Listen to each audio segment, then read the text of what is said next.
Olá,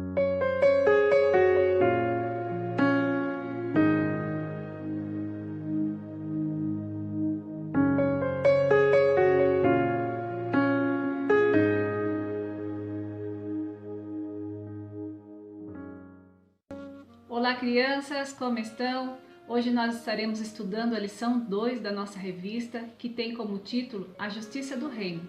Mas antes nós estaremos falando com Deus, através da oração. Pai de amor, te agradecemos por esse dia, te agradecemos pelas nossas vidas, mas te pedimos o teu direcionamento sobre o nosso estudo e sobre tudo aquilo que viermos a fazer, Senhor. Em nome do teu Filho Jesus, que te pedimos, Senhor, que o Senhor esteja com cada criança e com cada família, Pai. Amém. Agora nós estaremos pegando aqui o nosso manual e o texto para o nosso estudo de hoje, ele está no Evangelho de Mateus, capítulo 5, do versículo 17 ao versículo 20. Não pensem que eu vim abolir a lei de Moisés ou os escritos dos profetas, vim cumpri-los. Eu lhes digo a verdade, enquanto o céu e a terra existirem, nem a menor letra, o menor traço da lei desaparecerá, até que todas as coisas se cumpram.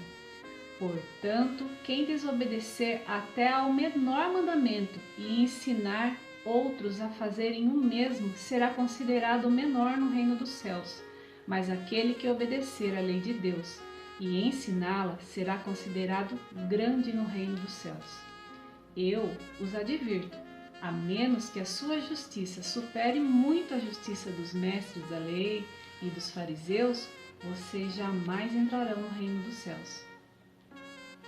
Olha só, crianças, para iniciar o nosso estudo de hoje, eu estarei mostrando para vocês as seguintes imagens. Eu quero que vocês se atentem e prestem bastante atenção. E o que vocês percebem de diferente nesta imagem, crianças? A bagunça? A desorganização? Sabe, nós não conseguiríamos viver em um ambiente assim por muito tempo, porque desde pequenos nós aprendemos regras e elas nos fazem entender nossos limites e a maneira da forma que devemos agir. Mas eu tenho uma pergunta para vocês, crianças. Vocês sabem o significado da palavra lei?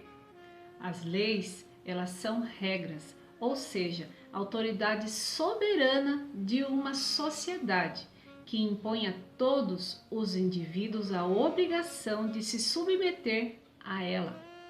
E para que será que as leis existem? As leis, elas existem para controlar os comportamentos, ou seja, as ações dos indivíduos. O apóstolo Paulo, em sua carta aos Romanos, vamos pegar novamente o nosso manual aqui. Em seu capítulo 8, do versículo 3 ao versículo 4, ele diz assim: a lei não era capaz de nos salvar por causa da fraqueza de nossa natureza humana.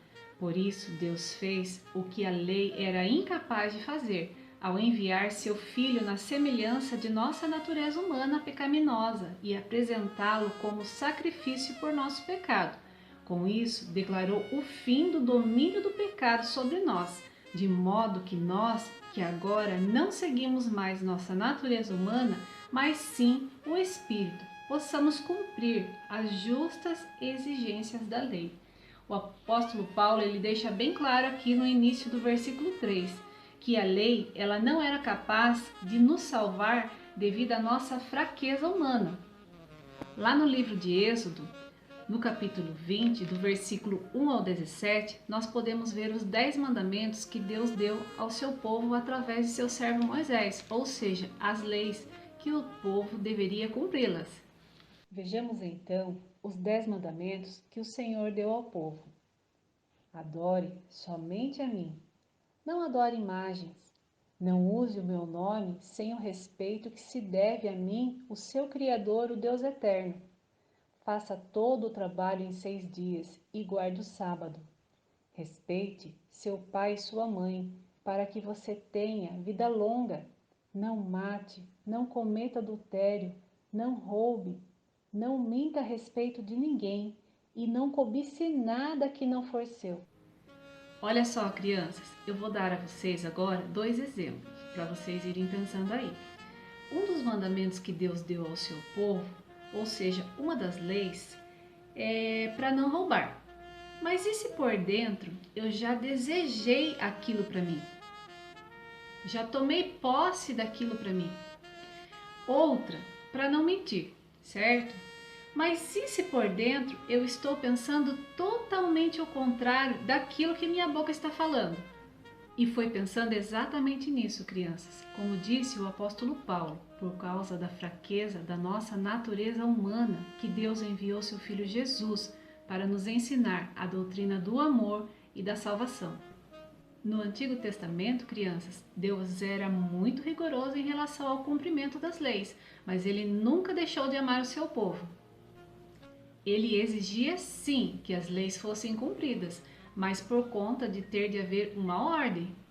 No nosso texto base, crianças, Jesus ele não veio para destruir as leis do Antigo Testamento. Ele veio para mostrar que as leis poderiam e deveriam sim ser cumpridas. E ele mesmo as cumpriu, no momento em que, por amor a nós, ele deu a sua própria vida. E existe, crianças, uma teoria sobre o Antigo e o Novo Testamento. De acordo com esta teoria, crianças, do Antigo e do Novo Testamento, essa teoria de lei versus graça, a lei nós já aprendemos o que é.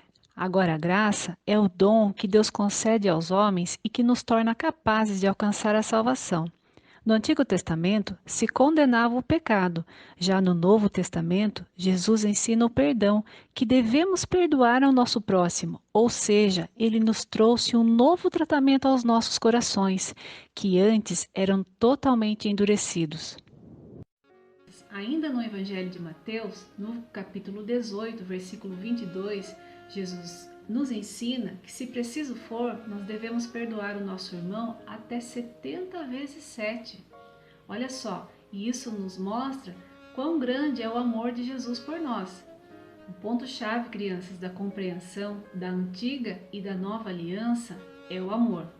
É muito importante, crianças, sabermos discernir entre agir bem com medo de punição ou agir bem porque somos verdadeiramente servos de Deus. Se eu ajo bem somente para que eu não seja punido, eu estou amando somente a mim mesma e eu estou sendo egoísta. Agora vamos pensar, vamos fazer uma lista de coisas, de atitudes que desagradam a Deus. Vamos começar a nossa lista pela agressividade. Vocês já viram, crianças, grandes esportistas que muitas vezes terminaram seus jogos, suas partidas em brigas? E o bullying? Vocês já presenciaram isso? O bullying, crianças, é uma das formas de morte, porque ela agride a alma e a vida emocional de uma pessoa. E a cobiça? A cobiça é quando eu não me contento com o que é meu e fico de olho naquilo que não me pertence. E a mentira, hein? Será que para Deus existe mentirinha?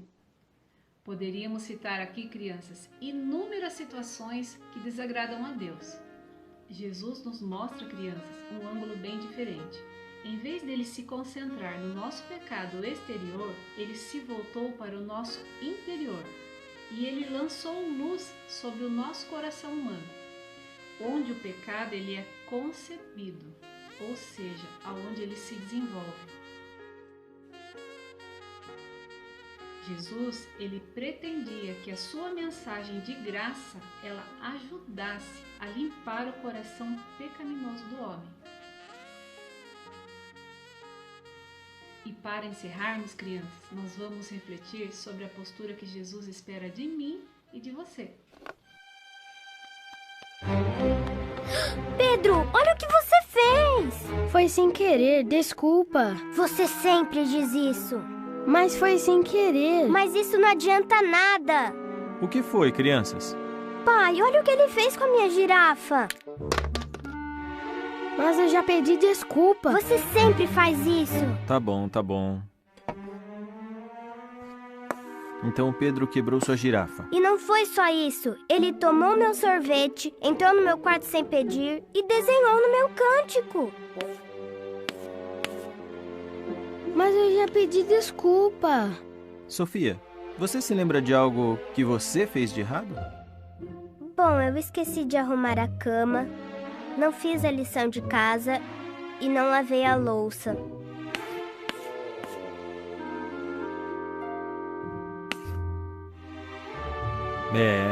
Não é fácil lembrar de todos os nossos erros.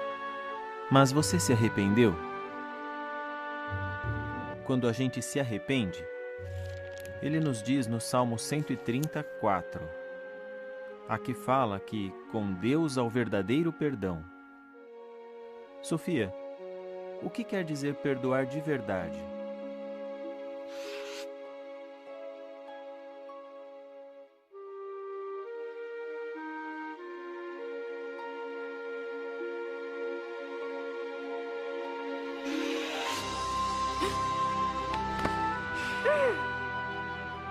Me desculpa, Sofia. Tá bom, Pedrinho, eu te perdoo. Ah, que bom, crianças. Quem foi que fez essa bagunça aqui no quarto? E Até a próxima, que a palavra de salvação tenha chego até você. Um grande abraço, fiquem com Deus.